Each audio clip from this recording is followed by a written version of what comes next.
It's roughly 170,000 years ago. You're a human, barely recognizable as one, but still. You wake up, stretch, look around at the African savanna, and at absolutely no point do you think you know what would really complete this morning. Pants. And yet, here we are. Billions of people every single morning putting on pants, or skirts, or whatever you call that thing that's technically pajamas but you've been wearing for 3 days straight and you're calling it loungewear now because that sounds intentional. Clothes are so baked into human existence that we literally arrest people for not wearing them. Think about that for a second. The state will intervene if you're too naked. We built an entire legal system around the concept of please, put something on. We have laws about nudity as a species. That is where we are. But why? When did this start? And more importantly, why did we do it when basically every other animal on the planet just didn't? Dogs don't wear clothes. Wolves don't wear clothes. The elephant, which is objectively smarter than most people you went to high school with, has never once thought, I need a jacket for this. The short answer is, we have no idea exactly when it happened. The long answer is way more interesting and slightly weird, and it involves lice, which, spoiler, is not as gross as it sounds. Actually, it is. It's exactly as gross as it sounds. But stick with it, because the lice thing is genuinely one of the most bizarre and fascinating pieces of evolutionary detective work in all of science. Let's go back to the beginning. The naked ape problem. Here's something nobody talks about enough. Humans are basically the only large mammals on Earth that are nearly hairless. Genuinely stop and think about that zoologically for a second. Gorillas? Covered. Chimpanzees? Covered. Bears, lions, wolves, horses, elephants, hippos, all of them across wildly different environments and climates are walking around in full coats. And then there's us, standing in the middle of all this biodiversity, just smooth, a bit patchy, weirdly pink in some places, sporting an evolutionary look that says, I used to have fur, but I made some choices. Scientists have a few theories for why we lost our fur in the first place. The most popular one is the thermoregulation argument. Basically, as our ancestors moved from forests to open grasslands and started running long distances to hunt, being covered in thick fur became a massive liability. You'd overheat, you'd slow down, your core temperature would spike, and you'd collapse before catching the thing you were chasing, and then you'd die hungry, which from an evolutionary perspective is the worst possible outcome.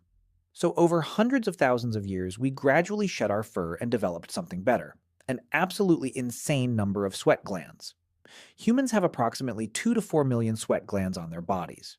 That is more than almost any other animal on the planet. We are, without exaggeration, elite sweating machines. Professional grade, world-class moisture emitters. If there were Olympics for sweating, we would dominate every category. This is great in the summer. It is considerably less great when it's 40 below zero and you're trying to survive in Central Asia with nothing but your wits and a rock. And that's where clothes come in, eventually. Warmth was probably not the first reason. Probably. Here's the conventional story.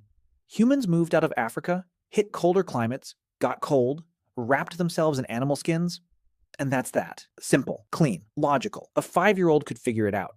Except the timeline doesn't quite work, and once you notice that, the whole tidy narrative starts to unravel.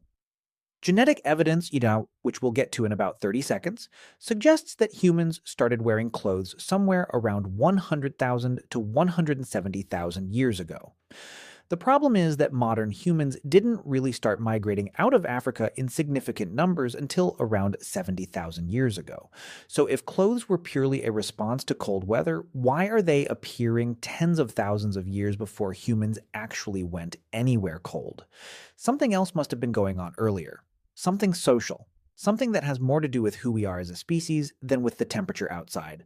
But before we get into that, we need to talk about the most unlikely piece of evidence in the entire clothing origin story. And yes, it's the lice. We're doing the lice now.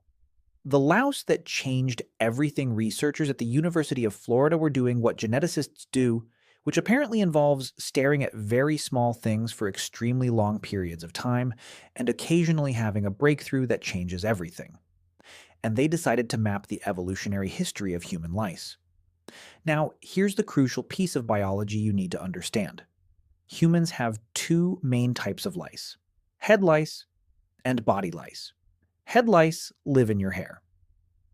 Body lice live specifically in clothing, in the seams, in the folds, in the fabric. They are two genetically distinct populations, and body lice evolved from head lice at some specific moment in history. Here's why that matters enormously. Body lice can only survive if there are clothes to live in. They cannot survive on bare human skin. They need fabric. They need the warmth and shelter that clothing provides. So the moment body lice genetically diverged from head lice, the moment that evolutionary split happened, is essentially the moment humans started wearing clothes consistently enough to create a new ecological niche for a parasite. When researchers ran the numbers, they found that body lice diverged from head lice somewhere between 83,000 and 170,000 years ago. Let that sit for a moment. A parasitic insect, one of the most universally hated creatures in human history, the thing that causes mass panic in elementary schools and ruins camping trips, accidentally preserved the earliest evidence of human fashion. The lice know when we got dressed before we do. They were there. They adapted. They moved in. That is either beautiful or deeply, deeply horrifying. Possibly both simultaneously. Probably both. So, what were clothes actually for first?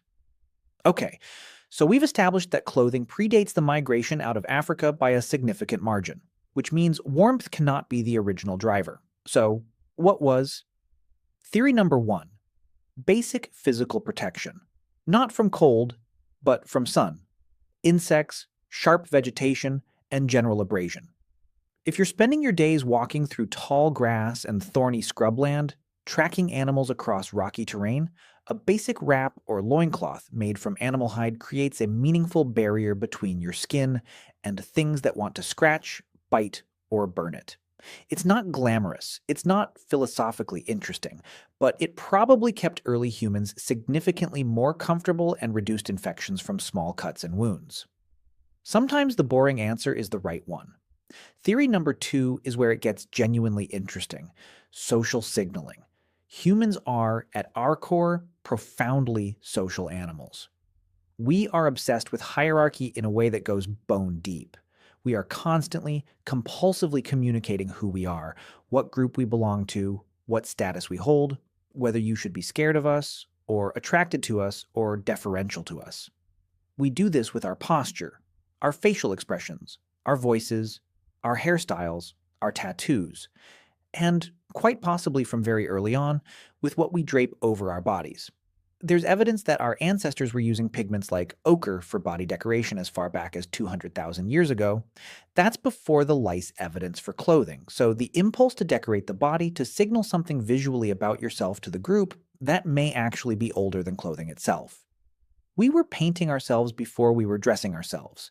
The jump from decorating your skin to wearing a particular kind of hide in a particular way isn't a large cognitive leap, and once the hide is on, you start thinking about which hide, and how it's worn, and what that communicates. Is this the hide of something powerful? Did I kill it myself? Does wearing it say something about me? Welcome to the very first fashion industry. Population: a small band of Homo sapiens on the African savanna, arguing about who gets to wear the leopard skin. Needles, awls, and the invention of tailoring. For most of early human history, clothing probably looked rough. A skin draped over the shoulders, held in place with a cord made of twisted sinew, maybe crudely cut along the edges with a stone flake. Functional, ungainly. The prehistoric equivalent of wearing a bin bag. Gets the job done, but nobody's winning any awards. But then, around 50,000 years ago, something changes in the archaeological record. Researchers start finding bone needles, not just pointed tools for punching holes, actual needles with tiny eyes bored through them, clearly designed for threading sinew or fiber and stitching material together with precision. Fitted clothing, sewn seams, garments shaped to the body rather than just thrown over it. The oldest confirmed needle with a proper eye was found in Denisova Cave in Siberia, and dates back approximately 50,000 years. It was made from the hollow bone of a bird, shaped and polished to a fineness that is genuinely extraordinary. This object represents a cognitive leap that is difficult to overstate. Someone looked at a sliver of bone, envisioned a tool that didn't yet exist, figured out how to bore a clean hole through the narrow end without splitting it, and used the finished product to join two pieces of material with a controlled, repeatable stitch. That is not survival instinct. That is engineering. That is design thinking. That is someone solving a problem through imagination and craft rather than brute force. And that needle matters more than almost any other object from that period. Because you can live without pottery, you can live without cave paintings. In Siberia, 50,000 years ago, in the depths of a glacial winter, without properly fitted clothing that seals heat against the body? You absolutely cannot. The Neanderthals were doing it. 2. Here's something that often gets dropped from the clothing origin story, mostly because it complicates the neat modern humans invented everything narrative. Neanderthals were also making and wearing clothes, and they were doing it well before they ever encountered us. We've found substantial evidence of Neanderthals systematically processing animal hides, scraping bones in patterns consistent with hide preparation, using specific stone tools that were clearly designed for working leather, and managing carcasses in ways that suggest they were after the skin as much as the meat. There's also genetic and anatomical evidence suggesting Neanderthals had physiological adaptations to cold climates, stockier bodies, shorter limbs, different fat distribution, which tells us they were dealing with serious cold for a very long time. Clothes would have been essential, not optional. And then there are the Denisovans, the mysterious third human lineage we only discovered in 2010 from a single finger bone found in that same Siberian cave. In the same archaeological layers as the needle, researchers found pierced and polished ornaments that suggest symbolic thinking, decoration, and possibly garment embellishment. A people we barely know existed were already thinking about what they were wearing and how it looked. So the impulse to clothe the body wasn't exclusive to our lineage. Multiple human species in different environments arrived at similar solutions through overlapping reasoning, which raises a genuinely unsettling question. Is clothing a human thing, or is it a smart bipedal primate living in a harsh environment thing? Is it inevitable? Would any sufficiently intelligent creature, cold enough and social enough, eventually figure out that wrapping yourself in something is just obviously correct?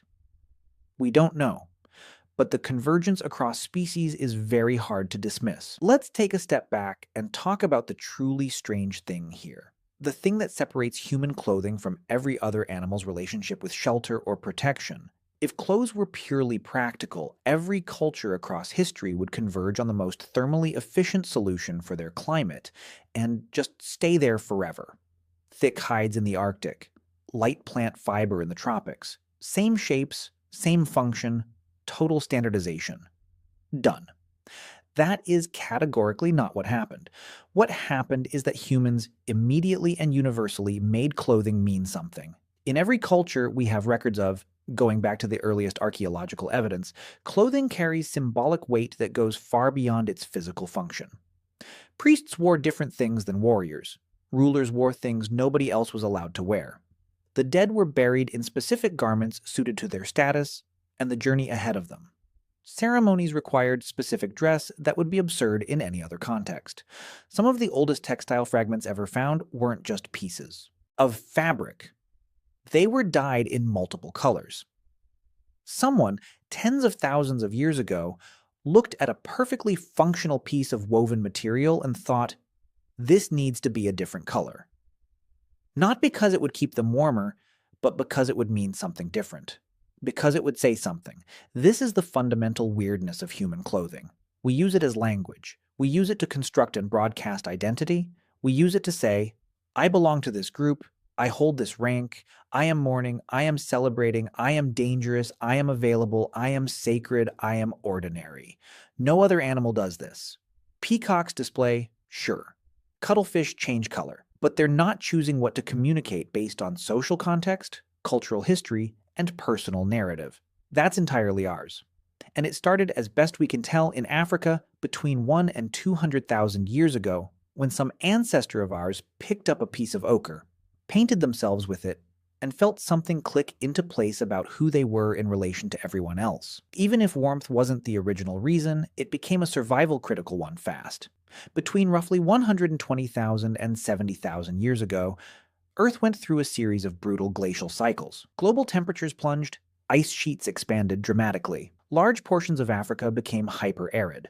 Lakes dried up. Food sources collapsed. The human population may have crashed to somewhere between 10 and 30,000 individuals at its lowest point. We nearly went extinct. We came astonishingly close to just not existing anymore, as a species, before we'd even gotten properly started. For the survivors, and especially for the groups that eventually pushed north into Europe and east into Central Asia over the following millennia, clothing was no longer a social signal or a practical comfort. It was the thin line between life and death, quite literally. The groups that had already developed sophisticated clothing technology, fitted, layered, stitched, sealed at the extremities, had a survival advantage so significant it's hard to overstate. A properly constructed garment traps warm air against the body. It protects the wrists and neck, the places where blood runs close to the surface and heat escapes fastest. It allows a human body to survive temperatures that would kill an unclothed person in hours. Those with the needle, the thread, the knowledge of how to prepare hide and layer materials, they made it through. They had children. Those children learned the same skills, and those skills carried forward across generations are part of the reason modern humans made it to every continent on Earth. We didn't just evolve bodies suited for the world, we built a second skin and carried it everywhere we went. There's a transition in the clothing story that often gets glossed over, because it doesn't have a single dramatic moment attached to it. The shift from animal hides to woven plant fibers. Animal hides are warm, durable, and water-resistant. They're also heavy, stiff, difficult to clean, and you need to kill something to get them, which is a logistical constraint. At some point, humans started working with plant fibers, spinning them into thread, twisting them into cord, eventually weaving them into fabric. The oldest known twisted plant fiber was found in a cave in the Republic of Georgia, the country, not the state, and dates to roughly 30,000 years ago. Crucially, those fibers were dyed in multiple colors, already decorative, already intentional, already communicating something beyond simple function. By the time of the Neolithic agricultural revolution, roughly 10,000 BCE onwards, textile production had become a core technology of human civilization. Flax cultivation for linen, wool from domesticated sheep. Eventually, cotton, silk, and the extraordinary variety of fibers that different cultures developed independently across the world. And with textiles came something genuinely revolutionary: the wardrobe, clothing that could be specialized for different purposes. A heavy cloak for winter, a light wrap for summer, specific garments for ritual, for work, for status, for mourning. Clothing as a system of expression rather than a single object of survival. The textile industry, long before the Industrial Revolution made it mechanical, was one of the most significant economic and cultural forces in the ancient world. Entire trade routes were built on it. Empires were financed by it. Wars were fought over access to the raw materials for it. Silk alone reshaped the political geography of half the world. All of this from a cold, naked primate with clever hands and a piece of bone. So why did ancient humans start wearing clothes? The honest answer is, for all the reasons, in overlapping waves, driven by biology and culture and climate and social complexity all at once. It probably started with practical protection, something between the skin and the thorns and the sun and the biting things. It evolved almost immediately into social signaling, a way of saying something about who you are in a world full of other people making constant judgments about you. It became a survival technology when the climate turned hostile and the migrations began. And it became an art form, an industry, a language, and an identity as human culture grew more complex. The remarkable thing isn't that we started wearing clothes. Given who we are, social, symbolic, status-obsessed, freezing half the time, it was probably inevitable. You are doing that right now. Whatever you're wearing, you made choices, conscious and unconscious ones, about what to put on your body today. And those choices reflect something about who you are, how you feel, what group you belong to, what image of yourself you're presenting to the world. You are doing exactly what that person on the African savannah was doing, wrapped in ochre-stained hide, figuring out how to signal something about themselves to the people standing around the same fire. 150,000 years of human history, and what connects you to them, directly, without interruption, is the simple fact that you got dressed this morning. That's not a small thing. That's the whole thing. We get cold, we get creative, we get dressed, and then we spend the rest of our lives complaining that we have nothing to wear. Some things, genuinely, never change. And what about you? Would you go back in time and live completely naked? Let me know in the comments. Until then, see you soon.